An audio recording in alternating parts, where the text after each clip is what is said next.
Transition മെറ്റൽസിൻ്റെ രണ്ടാമത്തെ വീഡിയോയിലേക്ക് എല്ലാവർക്കും സ്വാഗതം. നമ്മളിപ്പോൾ ട്രാൻസിഷൻ മെറ്റൽസിൻ്റെ ജനറൽ പ്രോപ്പർട്ടീസാണ് ഡിസ്കസ് ചെയ്തുകൊണ്ടിരിക്കുന്നത്. 6 പ്രോപ്പർട്ടീസ് നമ്മൾ ഇതുവരെ പറഞ്ഞു. 7ാമത്തെ property variable oxidation states. So ഇവിടെ സാധാരണഗതിയിൽ നമ്മൾ ഓക്സിഡേഷൻ സ്റ്റേറ്റ് എന്നാണ് പറയുക. വേരിയബിൾ ഓക്സിഡേഷൻ സ്റ്റേറ്റ് എന്ന് പറയാൻ കാരണം ട്രാൻസിഷൻ മെറ്റൽസിന് ഒന്നിൽ കൂടുതൽ ഓക്സിഡേഷൻ സ്റ്റേറ്റിൽ എക്സിസ്റ്റ് ചെയ്യാൻ പറ്റും. കാരണം നമുക്കറിയാം ട്രാൻസിഷൻ മെറ്റൽസിൻ്റെ വാലൻസ് ഷെൽ അല്ലെങ്കിൽ ഔട്ടർ മോസ്റ്റ് ഇലക്ട്രോൺസ്, കെമിക്കൽ ബോണ്ടിങ്ങിൽ പങ്കെടുക്കുന്ന ഇലക്ട്രോൺസ് എന്ന് പറയുന്നത് ഏറ്റവും പുറത്തുള്ള NS ഓർബിറ്റലും അതിൻ്റെ തൊട്ട് മുന്നിലുള്ള പെനൾട്ടിമേറ്റ് ആയിട്ടുള്ള N-1d ഓർബിറ്റൽസുമാണ്. സോ ഈ 2 ഓർബിറ്റൽസും അതിലുള്ള ഇലക്ട്രോൺസ് ബോണ്ടിങ്ങിൽ പങ്കെടുക്കുമ്പോൾ ആ ഇലക്ട്രോൺസ് വിട്ടുകൊടുക്കുന്നതിനനുസരിച്ച് നമുക്ക് ഒരുപാട് ഓക്സിഡേഷൻ സ്റ്റേറ്റുകൾ അച്ചീവ് ചെയ്യാൻ പറ്റും. സോ ട്രാൻസിഷൻ മെറ്റൽസിൻ്റെ ഓക്സിഡേഷൻ സ്റ്റേറ്റിൻ്റെ ഒരു പിക്ക് നമ്മുടെ ബുക്കിലുള്ള ഒരു പിക്ക് ഇവിടെ കൊടുത്തിട്ടുണ്ട്. സോ ഇവിടെ സ്കാൻഡിയത്തിനൊരു ബ്രാക്കറ്റ് +2 ഉണ്ട്. അത് റെയറായിട്ട് കാണുന്നതിനാണ് ഈ ബ്രാക്കറ്റ് ഉള്ളത്. സോ +3, ദെൻ ടൈറ്റാനിയം +2, +3, +4 അങ്ങനെ. ഇപ്പോൾ മാംഗനീസിനാണെങ്കിൽ ഏറ്റവും കൂടുതൽ വ്യത്യസ്ത ഓക്സിഡേഷൻ സ്റ്റേറ്റിൽ നിൽക്കാനുള്ള കഴിവ് മാംഗനീസിനാണുള്ളത്. കാരണം എന്താണെന്ന് വെച്ച് കഴിഞ്ഞ് കഴിഞ്ഞാൽ അതിൽ 5 അൺപെയർഡ് ഇലക്ട്രോൺസ് ഉണ്ട്. ഈ അൺപെയർഡ് ഇലക്ട്രോൺസ് ഡിയിൽ എസ്സിലാണെങ്കിൽ 2 ഇലക്ട്രോൺസും ഉണ്ട്. ഈ അൺപെയർഡ് ഇലക്ട്രോൺസ് ആണ് എളുപ്പം വിട്ടുകൊടുക്കാൻ പറ്റുന്നത്. പെയർഡിനെക്കാട്ടും അൺപെയർഡ് ഇലക്ട്രോൺസ് ആണ് ബോണ്ടിങ്ങിൽ എളുപ്പത്തിൽ പങ്കെടുക്കുക. സോ അതുകൊണ്ട് അതിന് 3Dയിൽ 5ഉം 4Sൽ 2, മൊത്തം 7 ഇലക്ട്രോൺസ്. ആ 7 ഇലക്ട്രോൺസ് വിട്ടുകൊടുക്കാനുള്ള കഴിവുള്ളത് കൊണ്ടാണ് +7 വരെ വരുന്നത്. ഓക്കെ, ദെൻ പൊതുവെ ലോവർ ഓക്സിഡേഷൻ സ്റ്റേറ്റുള്ള ട്രാൻസിഷൻ മെറ്റൽ ആണെങ്കിൽ ലോവർ ഓക്സിഡേഷൻ സ്റ്റേറ്റ് എന്ന് പറയുന്നത് ഇപ്പോൾ +2 എടുക്കാം. സോ ഏറ്റവും ലോവസ്റ്റ് അതാണല്ലോ. സോ +2 അല്ലെങ്കിൽ +1 എന്ന് പറയുന്നതൊക്കെ ഈ NS ഇലക്ട്രോൺസ് ആണ് അവിടെ വിട്ടുകൊടുക്കുന്നത്. സോ ലോവർ ഓക്സിഡേഷൻ സ്റ്റേറ്റ് ആണെങ്കിൽ ആ NS ഓർബിറ്റിൽ നിന്നാണ് ആ ഇലക്ട്രോൺസ് പോകുന്നത്. അങ്ങനെയുള്ള കോമ്പൗണ്ട്സ് പൊതുവെ അയോണിക് നേച്ചർ ആയിരിക്കും. ഹയർ ഓക്സിഡേഷൻ സ്റ്റേറ്റ് എക്സാമ്പിൾ ഇപ്പോൾ +7 ആണെങ്കിൽ അവിടെ NSഉം ഉണ്ടാവും, N-1Dയിലും ഉണ്ടാവും. 2ഉം 5ഉം അല്ലേ.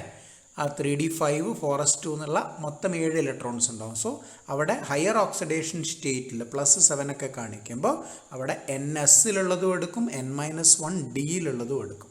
അങ്ങനെയുള്ള കോമ്പൗണ്ട്സ് കൊവാലൻ്റ് നേച്ചർ ആയിരിക്കും. പറഞ്ഞു വന്നത് ചെറിയ ഓക്സിഡേഷൻ സ്റ്റേറ്റിലുള്ള കോമ്പൗണ്ട്സ് അയോണിക്കും വലിയ ഓക്സിഡേഷൻ സ്റ്റേറ്റിൽ എക്സിസ്റ്റ് ചെയ്യുന്ന കോമ്പൗണ്ട്സ് കൊവാലൻറ്റും ആയിരിക്കും. ഇപ്പോൾ വെനേഡിയം ക്ലോറൈഡിൻ്റെ പല തരത്തിലുള്ള ക്ലോറൈഡ്സ് ഇവിടെ കൊടുത്തിട്ടുണ്ട്. ഇപ്പം ഇവിടെ വെനേഡിയം 2+ ആണ്, ഇവിടെ വെനേഡിയം 3+ ആണ്, ഇവിടെ 4+ ആണ്. സോ 2+ വരുന്ന ഡൈ ക്ലോറൈഡ് എന്ന് പറയുന്നത് പ്യുവർലി അയോണിക് ആണ്. Then tri chloride less ionic ആണ്. ടെട്രാ ക്ലോറൈഡ് കൊവാലൻ്റ് നേച്ചറാണ്. സോ ഹയർ ഓക്സിഡേഷൻ സ്റ്റേറ്റിലേക്ക് വരുമ്പോഴേക്ക് കൊവാലൻ്റ് നേച്ചർ വരും. ദെൻ ലോവസ്റ്റ് ഓക്സിഡേഷൻ സ്റ്റേറ്റ്, ഏറ്റവും ചെറിയ ഓക്സിഡേഷൻ സ്റ്റേറ്റ് എന്ന് പറയുന്നത് NS ഇലക്ട്രോൺസ് ആയിരിക്കും, 2 ഇലക്ട്രോൺസ്. ഇവിടെ കോപ്പറിൻ്റെ കേസിൽ നമുക്കറിയാം 3D10, 4s1 ആണല്ലോ, അപ്പോൾ +1. സോ NSലുള്ളതായിരിക്കും ലോവസ്റ്റ് ഓക്സിഡേഷൻ സ്റ്റേറ്റ് എന്ന് പറയുന്നത്. ഹയസ്റ്റ് ഓക്സിഡേഷൻ സ്റ്റേറ്റ് എന്ന് പറയുന്നത് നമ്മുടെ ആദ്യത്തെ 5 ആൾക്കാർ എടുക്കുമ്പം അതിൻ്റെ ഈ NSലുള്ളതും N-1Dയിലുള്ളതും കൂടെ കൂട്ടിയാൽ എത്രയാണോ കിട്ടുന്നത് അതായിരിക്കും highest oxidation state. Example scandium 3D1, 4s2. So 2 + 1 3, 3D2, 4s2, 2 + 2 4, 3D3, 4s2 5, 3D5, 4s1 6, 3D5, 4s2 7 +7. So highest oxidation state first 5 എലമെൻസിനുള്ളത് NSഉം N-1D ഇലക്ട്രോൺസിനും കൂടെ കൂട്ടിയാൽ എത്രയാണോ അതായിരിക്കും അതിൻ്റെ ഹയസ്റ്റ് ഓക്സിഡേഷൻ സ്റ്റേറ്റ്. അത് കഴിഞ്ഞിട്ട് അങ്ങനെ കിട്ടില്ല. കാരണം എന്താണെന്ന് വെച്ച് കഴിഞ്ഞ് കഴിഞ്ഞാൽ അൺപെയർഡ് ഇലക്ട്രോൺസ് അല്ല, അത് കഴിഞ്ഞതിന് ശേഷം പെയറിങ് വരും Dയിൽ. അതുകൊണ്ടാണ് ആ ഒരു ഓർഡർ അങ്ങോട്ടേക്ക് ഉണ്ടാവാത്തത്. ദെൻ ട്രാൻസിഷൻ മെറ്റൽസിൻ്റെ മോസ്റ്റ് കോമൺ ഓക്സിഡേഷൻ സ്റ്റേറ്റ് എന്ന് പറയുന്നത് +2 ആണ്. ദെൻ ഹയർ ഓക്സിഡേഷൻ സ്റ്റേറ്റ് കാണിക്കുന്നതിൽ പ്രധാനം ഇപ്പോൾ 3D സീരീസ് ആണെങ്കിൽ മാംഗനീസ്, 4D സീരീസ് ആണ് റുത്തേനിയം, അത് +8 ഓക്സിഡേഷൻ സ്റ്റേറ്റ് ആണ് കാണിക്കുന്നത്. ദെൻ ഓസ്മിയം 5D സീരീസ് ആണെങ്കിൽ അത് +8 ഓക്സിഡേഷൻ സ്റ്റേറ്റ് ആണ്. സോ ഇവിടെ ഈ ഒരു ഗ്രൂപ്പിൽ വരുന്ന മാംഗനീസിൻ്റെ ഗ്രൂപ്പിൽ വരുന്ന ആൾക്കാർ പൊതുവെ ഹയർ ഓക്സിഡേഷൻ സ്റ്റേറ്റ് കാണിക്കുന്ന ആൾക്കാരാണ്. Then as oxidation state increases covalent character increases. നമ്മൾ ഓൾറെഡി പറഞ്ഞു ഓക്സിഡേഷൻ നമ്പർ ഹയർ ആകുമ്പോഴും കോവാലൻ്റ് നേച്ചർ കൂടുന്നു. കോവാലൻ്റ് നേച്ചർ കൂടുമ്പം അസിഡിക് നേച്ചറും കൂടുന്നു. Okay, so MnO manganese oxide, ഇവിടെ മാംഗനീസിന് +2 ഓക്സിഡേഷൻ സ്റ്റേറ്റ് ആണ്, ബേസിക് നേച്ചറാണ്. +2 ചെറിയ ഓക്സിഡേഷൻ സ്റ്റേറ്റ് ആണ്. ദെൻ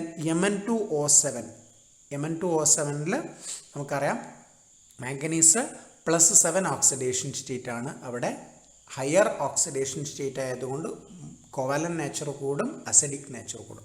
Mn2O7 എന്ന് പറയുന്നത് അസിഡിക് ആണ്. ദെൻ അടുത്ത ഒരു ടൈപ്പ് ഓക്സിഡേഷൻ സ്റ്റേറ്റ് എന്ന് പറയുന്നത് സീറോ ഓക്സിഡേഷൻ സ്റ്റേറ്റ് ആണ്.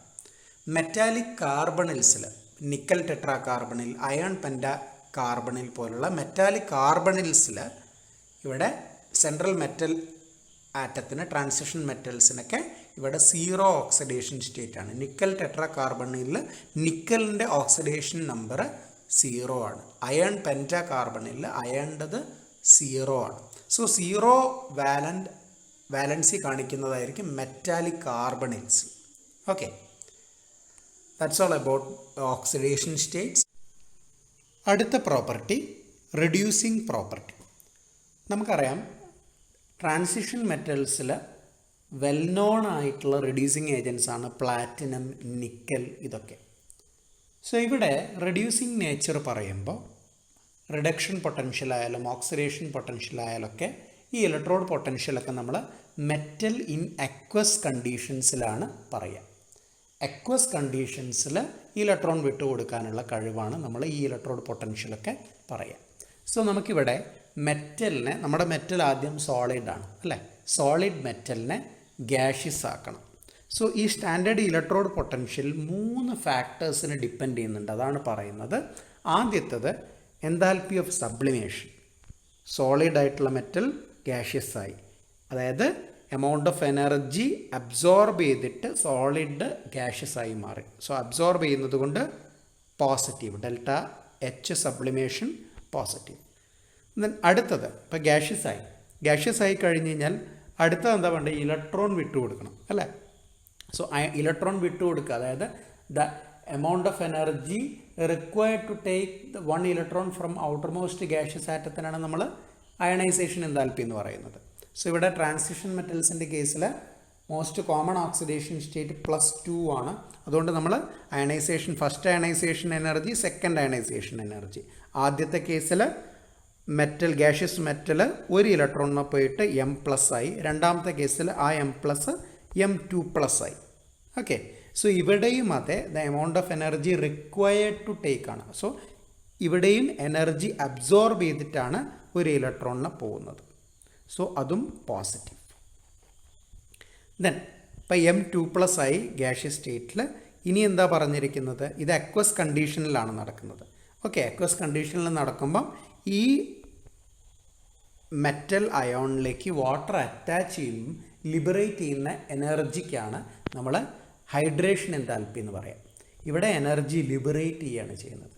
സോ അപ്പോൾ ΔH ഹൈഡ്രേഷൻ നെഗറ്റീവ് ആയിരിക്കും.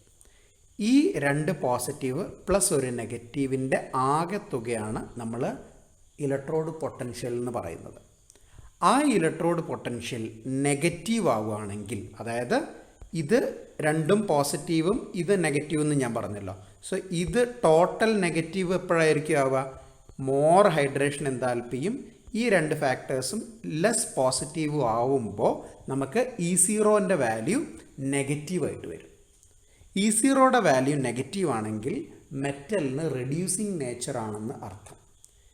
E0യുടെ വാല്യൂ പോസിറ്റീവ് ആവുകയാണെങ്കിൽ, ആദ്യത്തെ 2 factors predominant than third factor ആണെങ്കിൽ E0യുടെ വാല്യൂ പോസിറ്റീവ് ആവും. അങ്ങനെ പോസിറ്റീവ് ആവുമ്പം അതിന് ഓക്സിഡൈസിങ് നേച്ചർ ആണെന്ന് മനസ്സിലാക്കുക.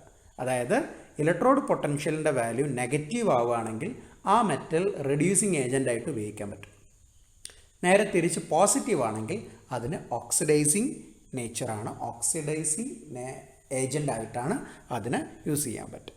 സോ ഇവിടെ ട്രാൻസിഷൻ മെറ്റൽസിൻ്റെ ഇലക്ട്രോഡ് പൊട്ടൻഷ്യൽ വാല്യൂസ് ഒക്കെ നോക്കുക. ഇവിടെയൊക്കെ റിഡക്ഷൻ പൊട്ടൻഷ്യലാണ്. കാരണം എന്താണ്? ഒക്കെ നെഗറ്റീവ് വാല്യൂസാണ് ഇവിടെയൊക്കെ വരുന്നത്. നെഗറ്റീവ് വാല്യൂവിൽ ഒരു എക്സെപ്ഷൻ ഉണ്ട്, കോപ്പർ മാത്രം. ബാക്കിയുള്ളതൊക്കെ നെഗറ്റീവ് വാല്യൂസാണ്.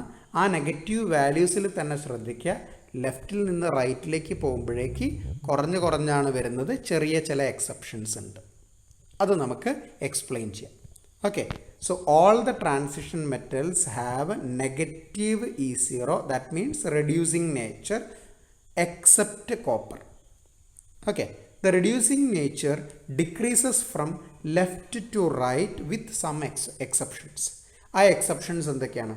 ഇവിടെ -1.63, -1.18, -0.9 അതിനേക്കാട്ടും താഴെയായിരുന്നു വേണ്ടത്, പക്ഷേ ഇത് കൂടുതൽ നെഗറ്റീവായി അല്ലേ. പിന്നെ -0.44, -0.28, ഇതൊക്കെ കുറഞ്ഞു വരികയാണ്. കോപ്പർ കഴിഞ്ഞു, കോപ്പറിൻ്റെത് പറയാം. സിങ്ക് എത്തുമ്പോൾ ഇവിടെ കൂടുകയാണ് ചെയ്യുന്നത്. സോ ഇവിടെ മാംഗനീസിനും സിങ്കിൻ്റെയും വാല്യൂസ് മോർ നെഗറ്റീവ് വാല്യൂസാണ് അല്ലേ, ഹൈ നെഗറ്റീവ് വാല്യൂ ആണ്. അതിൻ്റെ കാരണം അതിൻ്റെ ഇലക്ട്രോണിക് കോൺഫിഗറേഷൻ നോക്കുക. 3d5 ആണ്, ഹാഫ് ഫിൽഡ് കോൺഫിഗറേഷനാണ് മാംഗനീസിൻ്റെത്. ഹാഫ് ഫിൽഡ് എന്ന് പറയുന്നത് D5, സിങ്കിൻ്റെതാണെങ്കിൽ ഫുള്ളി ഫിൽഡാണ്. സോ ഇവിടെ ആദ്യത്തെ അയണൈസേഷൻ എൻതാൽപ്പി കൂടുതലായിരിക്കും, പക്ഷേ രണ്ടാമത്തെ അയണൈസേഷൻ എൻതാൽപ്പി, ആദ്യത്തെ അയണൈസേഷൻ എൻതാൽപ്പി എന്ന് പറയുമ്പോൾ 3d5 3d10 പിന്നെ ഒരു ഇലക്ട്രോൺ പോയി കഴിഞ്ഞ് കഴിഞ്ഞാൽ അതിന് ഹാഫ് ഫിൽഡും ഫുള്ളി ഫിൽഡും കോൺഫിഗറേഷൻ എത്താൻ പറ്റുന്നത് കൊണ്ട്, സ്റ്റെബിലിറ്റി അച്ചീവ് ചെയ്യാൻ പറ്റുന്നത് കൊണ്ട് സെക്കൻഡ് അയണൈസേഷൻ എൻതാൽപ്പി കുറവായിരിക്കും.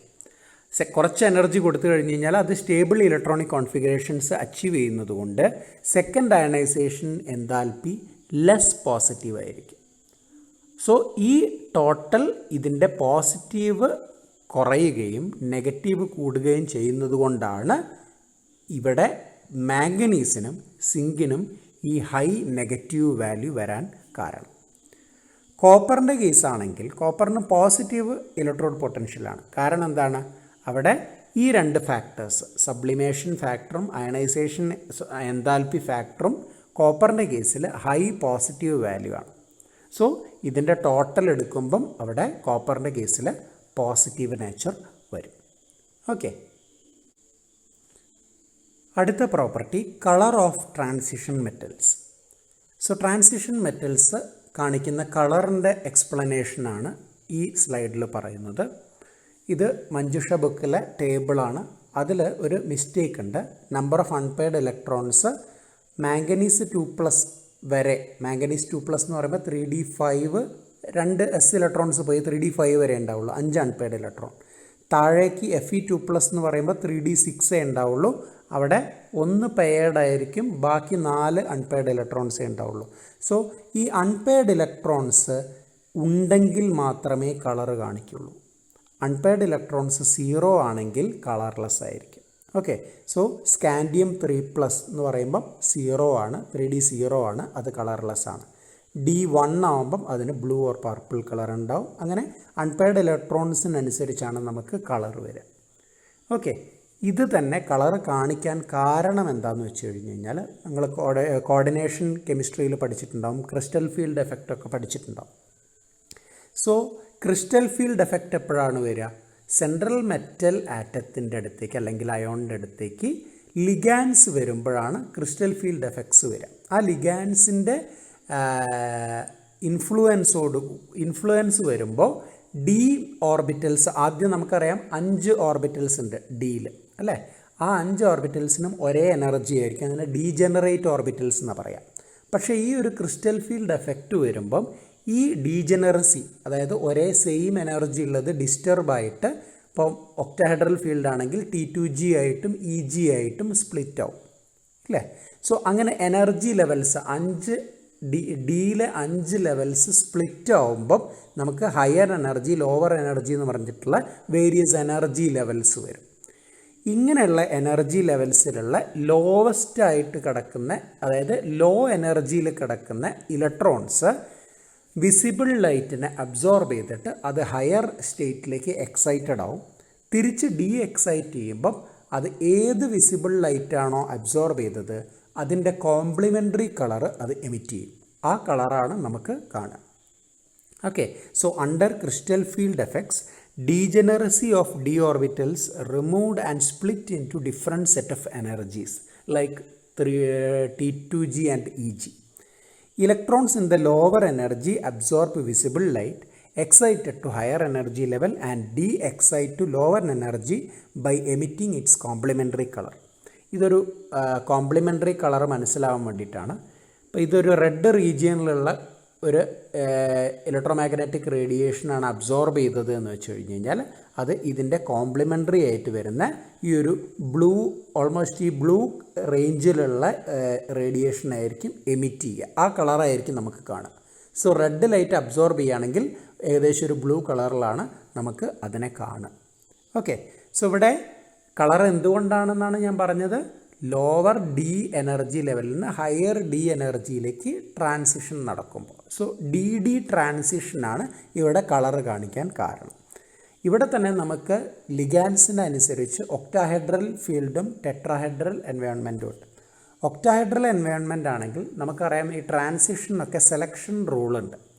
ലപ്പോർട്ടെ ഫോർബിഡൻ ആണ്. അതായത് ഈ ഒരു ഒക്ടാഹെഡ്രൽ എൻവയോൺമെൻറ്റിൽ ട്രാൻസിഷൻ മെറ്റൽസിൽ ഫോർബിഡൻ ആയിട്ടുള്ള ട്രാൻസിഷനാണ്.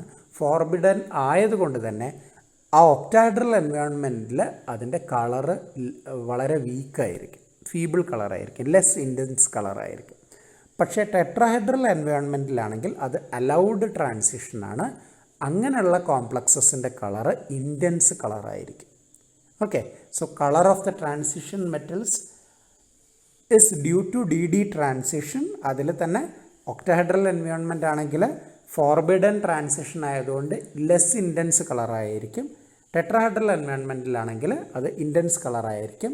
Colour is due to unpaired electron. Unpaired electron ഉണ്ടെങ്കിലേ കളർ കിട്ടുള്ളൂ. ആ അൺപെയർഡ് ഇലക്ട്രോൺസ് ചെറിയ ലോവർ എനർജിയിൽ നിന്ന് ഹയർ എനർജി സ്റ്റേറ്റിലേക്ക് എക്സൈറ്റ് ചെയ്ത് ഡീ എക്സൈറ്റ് ചെയ്യുമ്പോഴാണ് നമുക്കതിൻ്റെ കളർ വരുന്നത്. ഓക്കെ, ദെൻ അടുത്തത് ഫോർമേഷൻ ഓഫ് കോംപ്ലക്സസ്. നമുക്കറിയാം ഒരുപാട് ട്രാൻസിഷൻ മെറ്റൽസ് കോംപ്ലക്സ് ഫോർമേഷൻ നടക്കുന്നുണ്ട്. അതിൻ്റെ കാരണം നമ്മൾ ഓൾറെഡി പറഞ്ഞതാണ്. ട്രാൻസിഷൻ മെറ്റൽസ് സ്മോൾ സൈസാണ്. ആ സ്മോൾ സൈസിൽ തന്നെ വേരിയബിൾ ഓക്സിഡേഷൻ സ്റ്റേറ്റും പോസിബിലിറ്റി ഉണ്ട്. സോ ഒരുപാട് ഓക്സിഡേഷൻ സ്റ്റേറ്റിൽ ചെറിയ ആൾക്കാർ വരുമ്പോൾ അതിന് കൂടുതൽ ലിഗാൻസുമായിട്ട് കോംപ്ലക്സേഷനിൽ ഏർപ്പെടാൻ പറ്റും. ദെൻ ഈ ലിഗാൻസിൽ നിന്ന് ഇലക്ട്രോൺസിനെ അക്സെപ്റ്റ് ചെയ്യാൻ ഡി ഓർബിറ്റൽസ്, വാക്കൻ ഡി ഓർബിറ്റൽസും അവൈലബിൾ ആണ്. സോ ഈ രണ്ട് കാരണങ്ങൾ കൊണ്ടാണ് ഈ ട്രാൻസിഷൻ മെറ്റൽസ് കോംപ്ലക്സ് ഫോർമേഷൻ നടത്തുന്നത്. Smaller size with variable oxidation state and availability of vacant D orbitals. കുറേ ട്രാൻസിഷൻ കോർഡിനേഷൻ കോംപ്ലക്സസിൻ്റെ, ട്രാൻസിഷൻ മെറ്റൽസ് ഉള്ള കോർഡിനേഷൻ കോംപ്ലക്സസിൻ്റെ എക്സാമ്പിൾ കൊടുത്തിട്ടുണ്ട്. ദെൻ അടുത്ത property catalytic properties. Catalytic properties നമുക്കറിയാം ട്രാൻസിഷൻ മെറ്റൽസ് കാറ്റലിസ്റ്റ് ആയിട്ട് use ചെയ്യുന്നുണ്ട് അല്ലേ. So catalytic activity കാണിക്കാൻ കാരണം ഈ ട്രാൻസിഷൻ മെറ്റൽസിൻ്റെ സർഫസിൽ റിയാക്റ്റൻ്റ് മോളിക്യൂൾസിനെ കെമിസോർബ് ചെയ്യാൻ പറ്റും. ടൈറ്റായിട്ട് ആ റിയാക്റ്റൻ്റ് മോളിക്യൂൾസിനെ ബൈൻഡ് ചെയ്യാൻ പറ്റും. ദെൻ ട്രാൻസിഷൻ മെറ്റൽസിന് വേരിയബിൾ ഓക്സിഡേഷൻ സ്റ്റേറ്റിൽ നിൽക്കാൻ പറ്റും.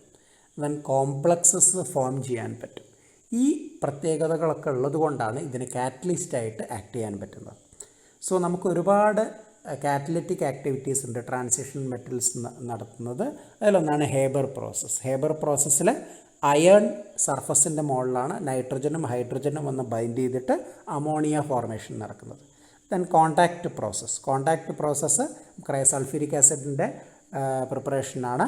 ഇവിടെ വനേഡിയം ഓക്സൈഡിൻ്റെ സർഫസിലാണ് ഈ റിയാക്ഷൻ നടത്തുന്നത്. Then catalytic reduction. നമുക്കറിയാം നിക്കൽ, റാനി നിക്കൽ അല്ലേ, നിക്കലിൻ്റെ കാറ്റലിസ്റ്റിൻ്റെ പ്രസൻസിൽ നമുക്ക് ഹൈഡ്രജനെ ആഡ് ചെയ്യാൻ പറ്റും. അപ്പോൾ ആൽക്കീൻ വന്നു കഴിഞ്ഞ് കഴിഞ്ഞാൽ ഹൈഡ്രജൻ ആഡ് ചെയ്തിട്ട് ഡബിൾ ബോണ്ടിനെ ബ്രേക്ക് ചെയ്തിട്ട് നമുക്ക് ആൽക്കൈനായിട്ട് റെഡ്യൂസ് ചെയ്യാൻ പറ്റും. Okay, so catalytic activity is due to chemisorption ചെയ്യാനുള്ള കഴിവ്, വേരിയബിൾ ഓക്സിഡേഷനിൽ നിൽക്കാനുള്ള കഴിവ്, കോംപ്ലക്സ് ഫോർമേഷൻ നടത്താനുള്ള കഴിവ്. Then formation of non stoichiometric compounds. So stoichiometric compounds എന്താണ്, നോൺ സ്റ്റോഷിയോമെട്രിക് കോമ്പൗണ്ട്സ് എന്താണെന്നുള്ളത് മനസ്സിലാക്കണം. നോൺ സ്റ്റോഷിയോമെട്രി എന്ന് പറഞ്ഞു കഴിഞ്ഞ് കഴിഞ്ഞാൽ compounds with elemental composition in fractional atomic ratio. So ഈ എലമെൻ്റൽ കോമ്പോസിഷൻ ഇപ്പോൾ H2O എടുക്കുകയാണെങ്കിൽ നമുക്കറിയാം 2 ഹൈഡ്രജനും 1 ഓക്സിജനും ചേർന്നതാണ്. സോ അതിനൊരു കറക്റ്റ് ഇൻഡിജർ നമുക്ക് പറയാൻ പറ്റും അതിൻ്റെ റേഷ്യോയിൽ. പക്ഷേ അതൊരു ഫ്രാക്ഷണൽ വാല്യൂ ആണെങ്കിലോ നമുക്ക് അങ്ങനെയുള്ളതിനെയാണ് നമ്മൾ ഈ നോൺ സ്റ്റോഷിയോമെട്രി എന്ന് പറയുക. ഈ non stoichiometric compounds interstitial compounds ആണ് പ്രധാനമായിട്ട് ഈ നോൺ സ്റ്റോഷിയോമെട്രിക് കോമ്പൗണ്ട്സ് ആയിട്ടുള്ളത്. ഇൻ്റർസ്റ്റീഷ്യൽ കോമ്പൗണ്ട്സ് എന്ന് പറഞ്ഞു കഴിഞ്ഞ് കഴിഞ്ഞാൽ ഈ ട്രാൻസിഷൻ മെറ്റൽസിൻ്റെ ക്രിസ്റ്റൽ ലാറ്റിസിൽ കുറേ വോയിഡ് ഉണ്ടാവും, കുറേ സ്പേസ് ഉണ്ടാവും. ആ സ്പേസിൽ ചെറിയ ചെറിയ atoms like hydrogen, boron, carbon, nitrogen പോലുള്ള ആൾക്കാർ അവിടെ ട്രാപ്പ് ചെയ്യപ്പെടുമ്പോഴാണ് നമുക്ക് ഇതേപോലുള്ള ഇൻ്റർസ്റ്റീഷ്യൽ കോമ്പൗണ്ട്സ് ഉണ്ടാവുക. ആ കോമ്പൗണ്ട്സിന് ഒരുപാട് പ്രത്യേകതകളുണ്ട്. അത് വെരി ഹാർഡാണ്, കെമിക്കലി ഇനേർട്ടാണ്, ഹൈ മെൽറ്റിംഗ് പോയിൻ്റ് ആണ്. ഇങ്ങനെയുള്ള കുറേ, അതായത് ബാക്കിയുള്ള പ്യുവർ മെറ്റലിനെ കമ്പയർ ചെയ്യുമ്പം ഇങ്ങനെയുള്ള ഇംപ്രൂവ്ഡ് പ്രോപ്പർട്ടീസ് ഈ നോൺ സ്റ്റോഷിയോമെട്രിക് കോമ്പൗണ്ട്സ്, ഈ ഇൻ്റർസ്റ്റീഷ്യൽ കോമ്പൗണ്ട്സ് കാണിക്കുന്നുണ്ട്. ഓക്കെ, പ്രധാനമായിട്ടും ഈ ട്രാൻസിഷൻ മെറ്റൽ കോമ്പൗണ്ട്സിൽ ഈ ഒരു നോൺ സ്റ്റോഷിയോമെട്രി കാണിക്കാനുള്ള കാരണം അതിൻ്റെ ക്രിസ്റ്റൽ ഡിഫക്ട്സും ഈ വേരിയബിൾ ഓക്സിഡേഷൻ സ്റ്റേറ്റ് കാണിക്കുന്നതൊക്കെ കൊണ്ടാണ് ഈ ഒരു നോൺ സ്റ്റോഷിയോമെട്രി കാണിക്കാനുള്ള കാരണം. ദെൻ എക്സാമ്പിൾ ഇവിടെ കുറേ ഞാൻ എക്സാമ്പിൾ പറഞ്ഞിട്ടുണ്ട്, അവിടെയൊക്കെ നോക്കുക, അതിൻ്റെ ഫ്രാക്ഷൻ നോക്കുക. സിർക്കോണിയം ഹൈഡ്രജൻ 1.92, അതായത് സിർക്കോണിയം 1 ആണെങ്കിൽ ഹൈഡ്രജൻ 1.92 ആണ് അതിൻ്റെ എലിമെൻ്റൽ കമ്പോസിഷൻ എന്ന് പറയുന്നത്. ഓക്കെ, അടുത്ത പ്രോപ്പർട്ടി അലോയ് ഫോർമേഷൻ. സോ നമ്മൾ ഈ അലോയ് ഫോർമേഷൻ മെറ്റലർജി ചാപ്റ്ററിൽ ഡീറ്റെയിൽഡ് ആയിട്ട് പഠിച്ചതാണ് അല്ലേ. അവിടെ പലതരത്തിലുള്ള സ്റ്റീൽ, ഫെറസ് അലോയ്സിനെ പറ്റി നമ്മൾ പഠിച്ചതാണ്. അവിടെ വെനേഡിയം സ്റ്റീൽ, ക്രോമിയം സ്റ്റീൽ എന്നൊക്കെ പറഞ്ഞിട്ട് നമ്മൾ അവിടെ ഡിസ്കസ് ചെയ്തിരുന്നു. ട്രാൻസിഷൻ മെറ്റൽസ് ആയിട്ടോ നോൺ ട്രാൻസിഷൻ മെറ്റൽസ് ആയിട്ടോ പരസ്പരം കമ്പൈൻ ചെയ്ത് മർജ് ചെയ്തിട്ട് അത് അലോയ് ഫോർമേഷൻ കാണിക്കുന്നു. സോ ഒരു ട്രാൻസിഷൻ മെറ്റൽ വേറെ ഒരു ട്രാൻസിഷൻ മെറ്റലായിട്ടോ അല്ലെങ്കിൽ നോൺ ട്രാൻസിഷൻ മെറ്റൽസ് ആയിട്ടോ അലോയ് ഫോർമേഷനിൽ ഏർപ്പെടാനുള്ള കാരണം ഈ അലോയ് ഫോർമേഷനിൽ വരുന്ന 2 ആറ്റംസിൻ്റെ അറ്റോമിക് റേഡിയൈ കമ്പയറബിൾ ആവണം. ദെൻ അതിൻ്റെ ഇലക്ട്രോനെഗറ്റിവിറ്റിയും ഒരേപോലെയാണെങ്കിൽ അത് അലോയ് ഫോർമേഷനിൽ ഏർപ്പെടും. ട്രാൻസിഷൻ മെറ്റൽ അലോയ്സിൻ്റെ example gold silver, gold copper nickel, പിന്നെ നമ്മൾ പഠിച്ച ഫെറസ് അലോയ്സ്, അതായത് സ്റ്റീൽ, പലതരത്തിലുള്ള steel, chromium, molybdenum, vanadium, tungsten, ഇതൊക്കെ വെച്ചിട്ട് നമ്മൾ സ്റ്റീലിൻ്റെ പലതരം കാറ്റഗറി നമ്മളന്ന് പഠിച്ചിട്ടുണ്ടായിരുന്നു. പിന്നെ അതുകൂടാതെ ഇപ്പോൾ കോപ്പർ, ടിന്ന്, ബ്രോൺസ്, ഇവിടെ കോപ്പർ ഒരു ട്രാൻസിഷനാണ്, ടിൻ എന്ന് പറയുന്നത് നോൺ ട്രാൻസിഷനാണ്. സോ അലോയ് ഫോർമേഷൻ നടത്താനുള്ള കാരണം എന്ന് പറയുന്നത് കമ്പയറബിൾ അറ്റോമിക് റേഡിയ ആയിരിക്കണം, കമ്പയറബിൾ ഇലക്ട്രോനെഗറ്റിവിറ്റി ആയിരിക്കും. So transition metals alloy formation കാണിക്കുന്നു, എന്നിട്ട് ഇംപ്രൂവ്ഡ് പ്രോപ്പർട്ടി ഉള്ള അല്ലേ, എക്സ്ട്രാ ഹാർഡ്നെസ് വരുന്നു, അതിന് ഹൈ മെൽറ്റിംഗ് പോയിൻ്റ് വരുന്നു, ഇംപ്രൂവ്ഡ് പ്രോപ്പർട്ടി ഉള്ള അലോയ്സ് നമുക്ക് കിട്ടുന്നു. സോ ഇതോടുകൂടി നമ്മുടെ ട്രാൻസിഷൻ മെറ്റൽസിൻ്റെ ജനറൽ പ്രോപ്പർട്ടീസ് എല്ലാം കഴിഞ്ഞു. ഇനി ഇതിൻ്റെ ബാക്കി ഭാഗം നമുക്ക് അടുത്ത വീഡിയോയിൽ കാണാം. Thank you.